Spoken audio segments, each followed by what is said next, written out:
काही महिन्यांपूर्वी सोशल मीडियावर एक व्हिडिओ व्हायरल झाला। घटना होती बिहारमधली।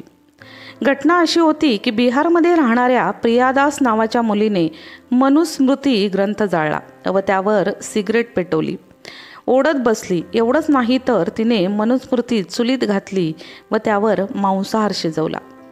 असा व्हिडिओ सोशल मीडियावर सर्वत्र प्रचंड व्हायरल झाला होता। या गोष्टीवर बऱ्याच जणांनी तिच्यावर कौतुकाचा वर्षाव केला, तर काही जण तिच्यावर टीकास्त्रे सोडली। त्यावर तिने मीडियावाल्यांशी आपण असे का वागलो याचे उत्तर दिले। तिच्याशी चर्चा झाल्यानंतर तिच्याकडून असे म्हणणे आले की मनुस्मृतीमध्ये महिलांना धूम्रपान, मद्यपान सेवन केले तर महिलांना कशा प्रकारे शिक्षा द्यावी असे सांगितले आहे। तसेच जातीप्रमाणे तिला काय शिक्षा व्हावी हेही सांगितले आहे। या गोष्टीला तिचा कडाडून विरोध होता, म्हणूनच मी मनुस्मृती जाळली असे तिने सांगितले। तिने त्यावेळी डॉक्टर बाबासाहेब आंबेडकरांचाही उल्लेख केला की त्यांनीही मनुस्मृती जाळली होती। परवा NCERTच्या एका पुस्तकात मनुस्मृतीतील एका ग्रंथाचा संदर्भ देण्यात आला व या गोष्टीला सर्वच स्तरातून कडाडून विरोध झाला। तसं 25 डिसेंबर 1927 मध्ये महाडमध्ये एक इतिहास रचला जातो। हजारो लोकांच्या उपस्थित ब्राह्मणवादी हिंदू शास्त्रातील एक प्राचीन ग्रंथ मनुस्मृती दहन केला जातो। डॉक्टर बाबासाहेब आंबेडकर यांचे ब्राह्मण सहकारी गंगाधर सहस्रबुद्धे व 6 दलित संतांच्या व हजारो आंदोलनकर्त्यांच्या उपस्थित या ग्रंथाचे दहन केले जाते। तेव्हापासून 25 डिसेंबर हा मनुस्मृती दहन दिवस मानला जातो। डॉक्टर बाबासाहेब आंबेडकरांनी मनुस्मृतीचे दहन का केले, हा ग्रंथ एवढ्या वादात का आहे, काय आहे मनुस्मृतीची कथा? मनुस्मृती हा एक वैदिक साहित्यातील साहित्य परंपरेतील संस्कृतमधून लिहिलेला हिंदू शास्त्रातला एक ग्रंथ आहे। हा ग्रंथ सन पूर्व 2ऱ्या शतकापासून ते 3ऱ्या शतकाच्या दरम्यान लिहिला गेला असावा असा काहींचा अंदाज आहे। हा ग्रंथ मनु नावाचा प्रथम जन्म घेणाऱ्या माणसाने लिहिला होता। माणसाने आपले आयुष्य कसे जगावे या ग्रंथात लिहिले आहे। या ग्रंथाच्या लिखाणाबद्दलही बरेचसे मतमतांतर आहेत की हे लिखाण नक्की कोणत्या कालखंडात झाले आहे।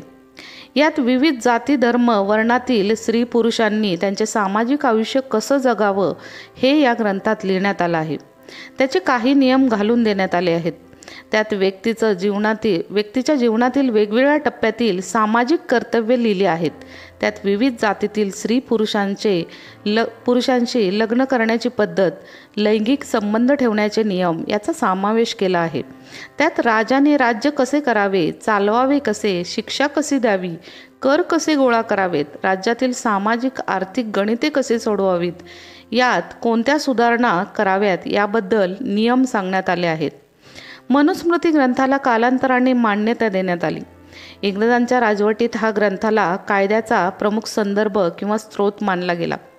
त्याला ऐतिहासिक धार्मिक महत्त्वही देण्यात आले। त्यानंतर काही इंग्रज लेखकांनी त्याचे इंग्रजीत भाषांतर केले। हा त्या काळचा पहिला संस्कृत ग्रंथ मानला जातो। त्याचे इंग्रजीत भाषांतर झाले होते। मनुस्मृतीला विरोध करण्याचे प्रमुख कारण म्हणजे त्यात लिहिलेले काही श्लोक। तशी त्याची विभागणी मुख्यतः 4 टप्प्यात केलेली आहे। जगाची म्हणजे पृथ्वीची निर्मिती, धर्माचे स्रोत, 4 वर्ग व त्याचे कर्तव्य, कर्म, पूर्वजन्म, मोक्ष प्राप्तीचे काही नियम या ग्रंथात वर्णामध्ये ब्राह्मणांना सर्वात उच्च स्तरावर ठेवण्यात आले आहे।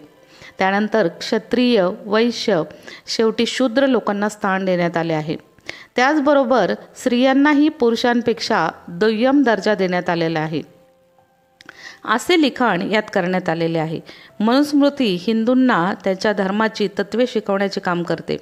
त्यात वर्णावरून समाजात प्रत्येक व्यक्तीची कर्तव्य, धर्म सांगितले आहेत। मनुस्मृती हा ग्रंथ 12 अध्यायामध्ये लिहिला गेला आहे। त्यात एकूण 2694 श्लोक आहेत। पहिल्या अध्यायात प्रकृतीची उत्पत्ती, 4 युगे म्हणजे 4 वेद याविषयी सांगण्यात आले आहेत। त्यात ब्राह्मणांचे श्रेष्ठत्व सांगण्यात आलेले आहे। दुसरा अध्याय म्हणजे ब्रह्मचार्य व आपल्या मालकाच्या सेवा धर्माविषयी सांगण्यात आले आहे। तिसरा अध्याय विवाह संस्कार याचे रिवाज व श्राद्ध म्हणजे पूर्वजांप्रती आदर पूजाभावाचे विवरण दिले आहे. चौथ्या अध्यायात गृहस्थ आश्रमातील मनुष्याची कर्तव्ये, जेवणाचे नियम व किती प्रकारचे नरक आहेत व कशा प्रकारे त्यांच्या यातना कर्मानुसार दिल्या जातात याचे वर्णन आहे. तसेच 5व्या अध्यायात स्त्रियांची कर्तव्य, शुद्धता अशुद्धतेचे वर्णन केलेले आहे. 6व्या अध्यायात एक संत व साध्वीच्या प्रती एका राजाचे काय कर्तव्य आहे ते सांगितले गेले आहे. 8व्या अध्यायात अपराधी, न्याय, वचन व राजनैतिक तत्वावर भाष्य केले आहे. 9व्या अध्यायात वडिलोपार्जित संपत्तीचे विवरण कसे करावे ते लिहिले आहे. 10व्या अध्यायात वर्णभेदाचे वर्णन केलेले आहे. 11व्या अध्यायात पाप कर्म व होणाऱ्या नरकयातना त्याचे वर्णन दिलेले आहे व 12व्या अध्यायात 3 गुण व वेदांची प्रशंसा केलेली आहे. या मनुस्मृतीला हिंदूज लॉ बुक असे म्हटले जात होतं. या ग्रंथात मनूने चातुर्वर्ण्यांचा पुरस्कार करून त्याचं पावित्र्य राखावं अशी शिकवण दिली आहे. त्यातूनच जाती व्यवस्थेला प्रोत्साहन दिले गेले आहे. महिला व दलित यांना सामान्य जीवन जगण्याचा अधिकार नाकारला आहे. ब्राह्मण वर्चस्ववादाची भूमिका मांडली आहे. यात श्रमविभाजन न करता श्रमिकांचे विभाजन केले आहे असे डॉक्टर बाबासाहेब आंबेडकरांचे मनुस्मृतीविषयीचे मत होते. म्हणूनच या गोष्टीला त्यांचा कडाडून विरोध होता. म्हणूनच त्यांनी 27 डिसेंबर रोजी या मनुस्मृतीचे दहन केले होते. धन्यवाद.